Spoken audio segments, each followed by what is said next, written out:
I think to some extent, but I do think it is not exactly the same. I think the difference is the stocks in particular. It's not true of every single one, but the stocks we think of. I'm just going to say Microsoft.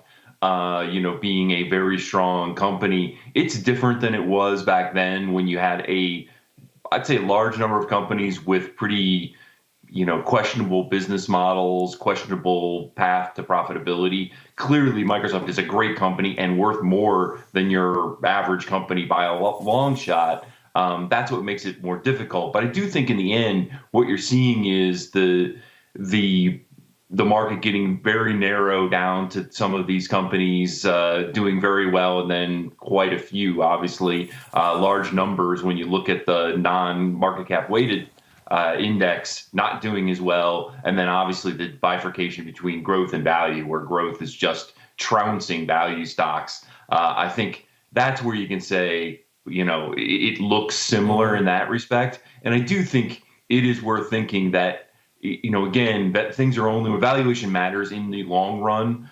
So I do think it's worth trying to make sure that portfolios are balanced out and have some exposure to these other areas that, frankly, don't feel too good right now. And frankly, you keep asking yourself, why do I own these? Because they're not doing anything for me. Yeah, and of course, back then in the late 90s, there's a lot of companies that were fake. They didn't make any money. ICG, CMGI, all these internet Zaibatsu things, I remember them well. So there are real companies now, Bill. Where are you seeing value? Financials, banks, they can't get out of their own way. I mean, that is one sector that has not performed. Energy has come to life a little bit, I guess.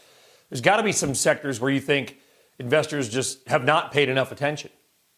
Yeah, and I think some of it is, maybe you think about, you're right, banks, it is ugly to think about them right now, or the financials. And certainly it's not a great environment for them. They'll continue to see some loan losses there for a while, but they are very cheap. And eventually that probably works out. I don't know how quickly that turns. I wouldn't rush right in there. I think some of the industrials look interesting in terms of having some leverage to the global economic recovery along the way. I even think if you're thinking about a more lower risk kind of area, utilities are interesting. They've traded very poorly.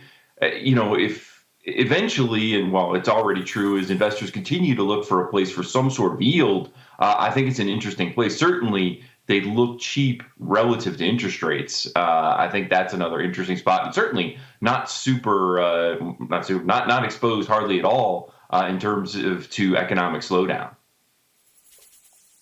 If you had to pinpoint what percentage of this market run is government stimulus and the Fed, Bill, is there a way to put your finger on a number?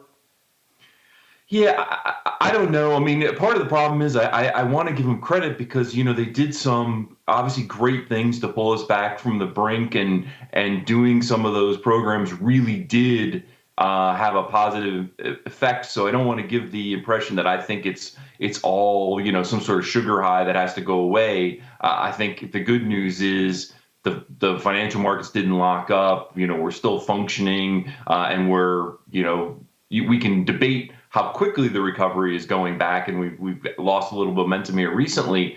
But at the end of the day, we are on the mend again. But certainly the markets run, I'll say, ahead of reality at the moment. But that doesn't mean that it has to fall a ton to get there. Reality can catch up over time.